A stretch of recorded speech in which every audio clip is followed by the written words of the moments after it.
Tractate Beitzah, page 35a.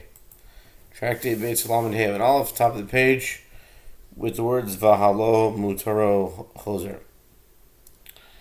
etc. The Gemara challenges, how can one say that the very decision to partake of the fruit establishes it as fixed with regard to tithes?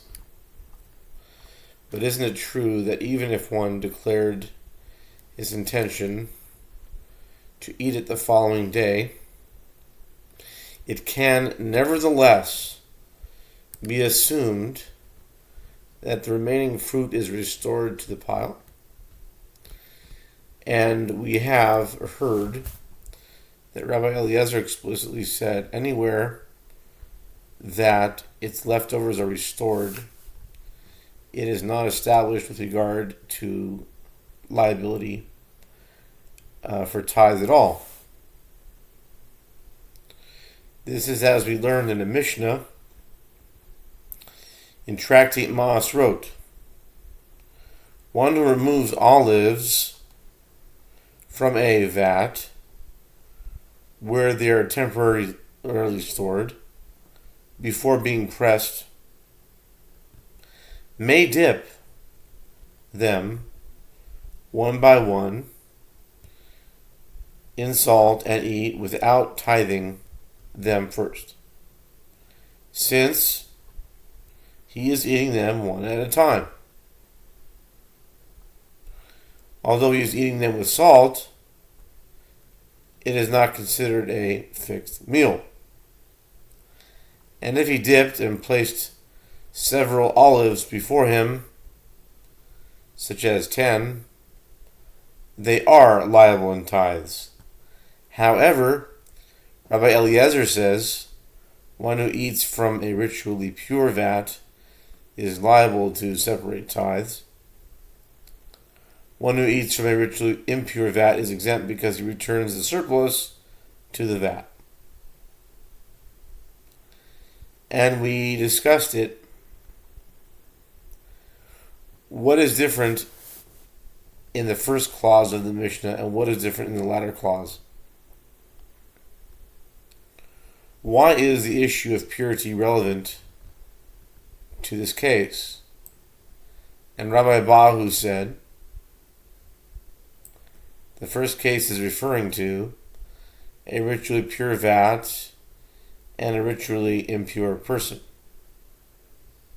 who transfers his impurity to the olives he touches. He may not return the olives to the vat because he would thereby render all the remaining olives ritually impure. Therefore, from the outset, he takes only the amount he wishes to eat. This is enough to consider it a fixed meal, and he must tithe them. However, the latter clause is referring to a ritually impure vat and a person who is ritually impure, who may return the olives to the vat, as the olives it contains are already ritually impure. He is not particular to take the exact amount he wants to eat, since he knows he may return the remaining olives, and they are therefore not considered fixed for tithes. For the purposes of this discussion, it can be seen from here that Rabbi Eliezer maintains that whenever one may restore the food, it is not considered fixed until its work is complete. The Gemara answers, the Mishnah also deals with the case of a ritually pure storage area containing pure food and a ritually impure person who may not return them to the vat. The Gemara challenges this answer, but aren't they already returned?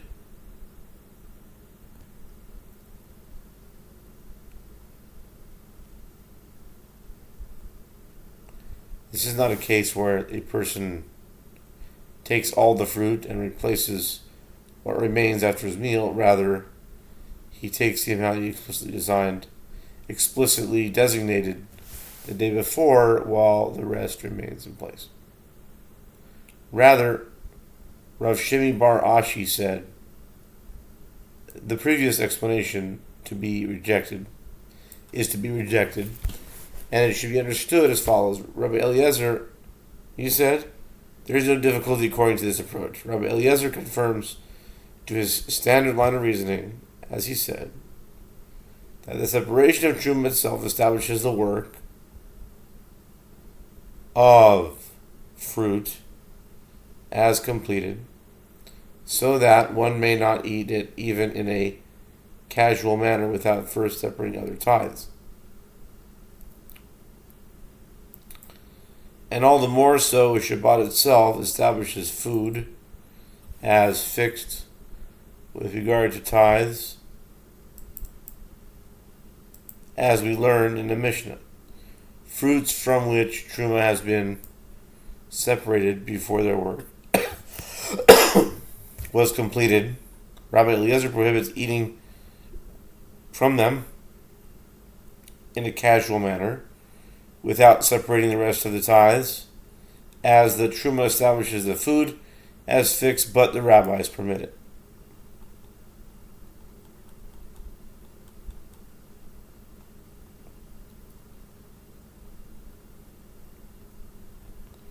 The Gemara suggests a different answer to Rava's question as to whether Shabbat establishes an obligation to the tithe food whose labor is incomplete. Coming here, a resolution from the latter clause of the Mishnah, which states, and the rabbis say, even in the sabbatical year when Truma and tithes are not separated from fruit, a declaration from the day before is not enough to render the food prepared for Shabbat, unless one marks the fruit he is preparing and says explicitly from here to there. The Gemara refers from this. The reason is that the eve of Shabbat during the sabbatical year is not fit for tithes, but during the other years of the sabbatical cycle, which are fit for and obligated in tithes, the fruits are prohibited. What is the reason? Is it not because Shabbat itself establishes them as fixed? If this is the view of the rabbis, one may not reject it in favor of a minority opinion such as Rabbi Eliezer's.